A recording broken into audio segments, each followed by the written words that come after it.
Hello, I am Dr. Surya Kumar, working as assistant professor in Institute of Microbiology, Madurai Medical College.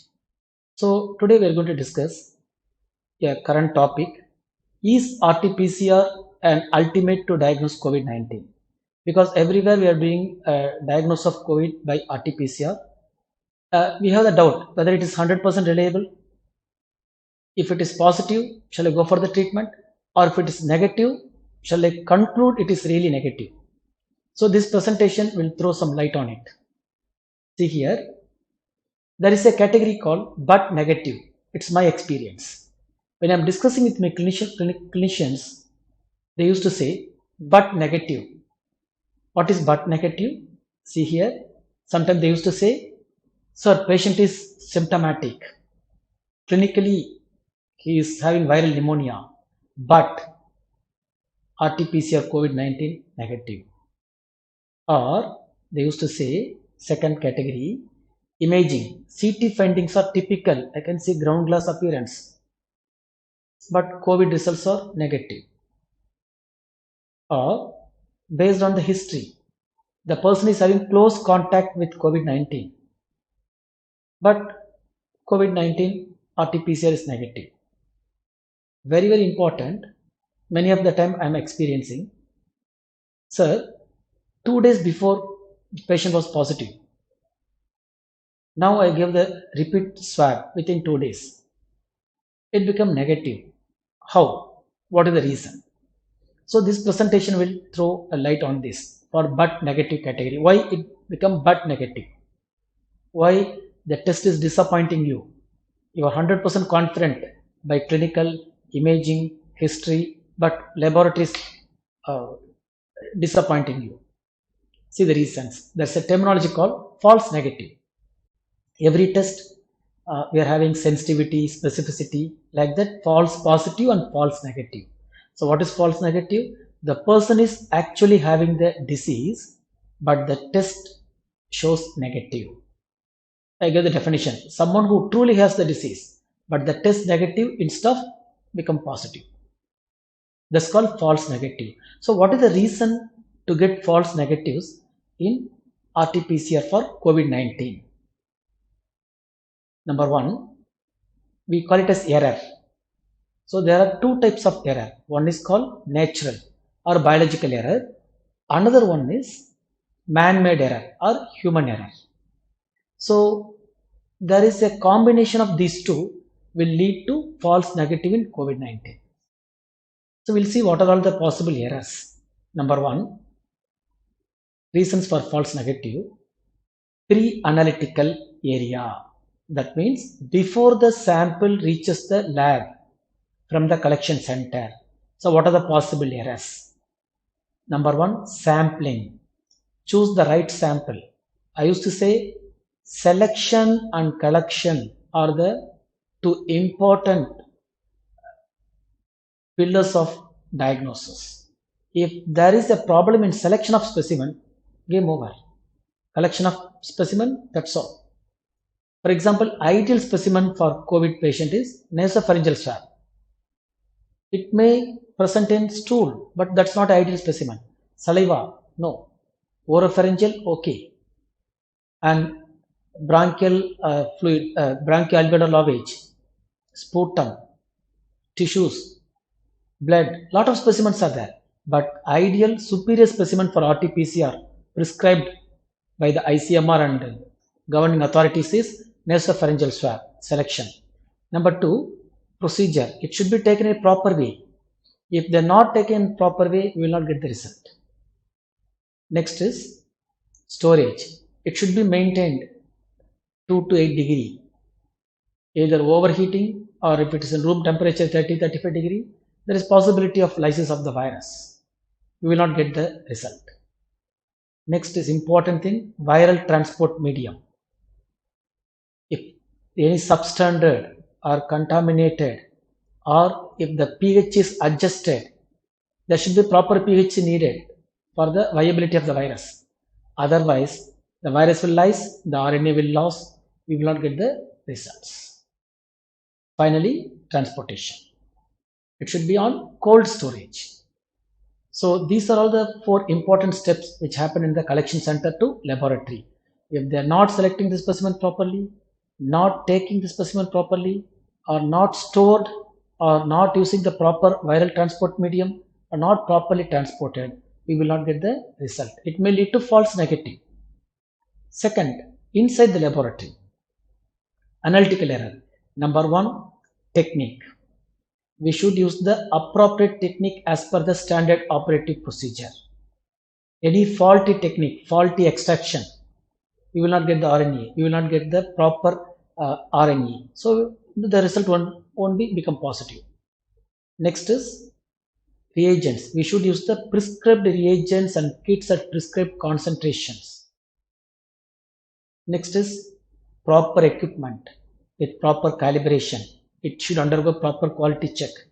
And very, very important, many times this may happen in many laboratories. Some kits are not suitable for some equipments.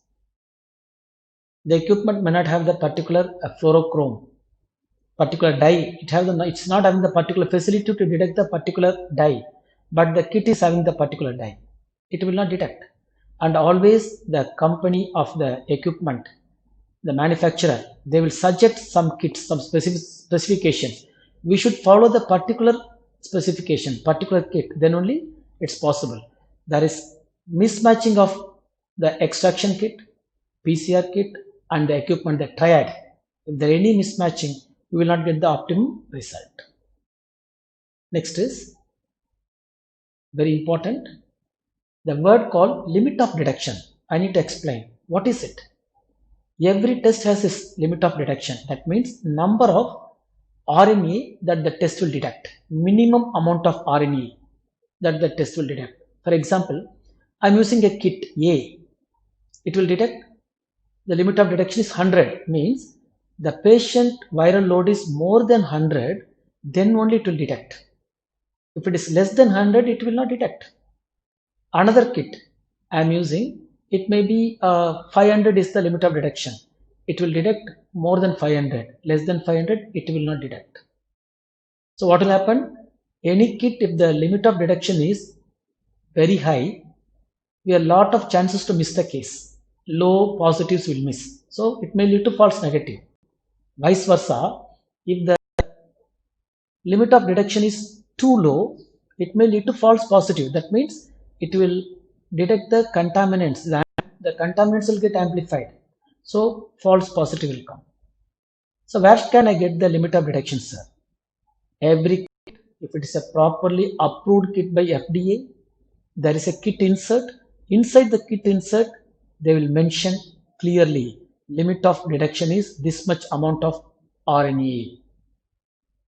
So based on that, we need to interpret.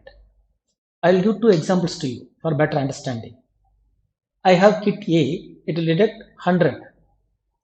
I will have kit B, it will detect 500. So day 1, I gave the patient is 150 viral load. Day 1, I am doing with kit A. So it will give positive because my kit will detect more than 100. He is having 150. Beautiful positive will come. Day 2, I am changing the kit into kit B. You give the specimen. Patient may have 150 or 170. But my kit will detect only more than 500. So I will give negative. That's one reason. Another important reason will come. Viral RNA level, if it is below the limit of detection in the patient, low RNA level, it will not detect. And very important thing, our immune system, which we cannot understand. Today, the viral load will be very high. The patient immune system is too good. Over the night, there will be drastic reduction in viral load. There is a drastic production of antibodies. Possibilities are there. Same kit, same machine. Suppose if the patient is having 120, my kit will detect 100. Today it is positive. Next day or within 1 or 2 days it become 90.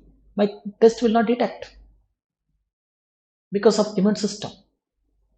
So because of this lot of confounding factors, sample collection, processing, kit, reagent, and natural biology, immunology, immune response, they all together put the sensitivity of test into 70 to 90%.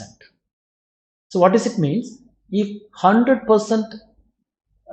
cases of COVID-19, if you do the test with RT-PCR, only 70 to 90% people it will detect. That means 10 to 30% people it will not detect. So we should keep it in our mind when you are seeing the result of RT-PCR. So that means if the RT-PCR positive, you take it as positive, proceed. Because very less chance to get false positives. But if the RT-PCR result is negative, don't take it as granted as 100% negative. He may be one among the 10 to 30%. That's the limitation of the test. So either we can repeat or we can use other tools like imaging, clinical examination, contact history, etc. And we need to wait for some time. We can go for repeat specimen. Based on that, we can go for the management plan. So only RT-PCR alone 100% it will not help. So I will not say it's a useless test. If RT-PCR is negative, there are two possibilities. One, he may be really negative, or he may be under false negative. The false negative may be 10 to 30%. That we should not miss.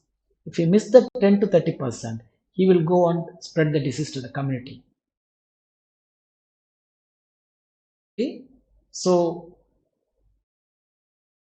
hope you understand the sensitivity of RT-PCR test and interpretation of RT-PCR test.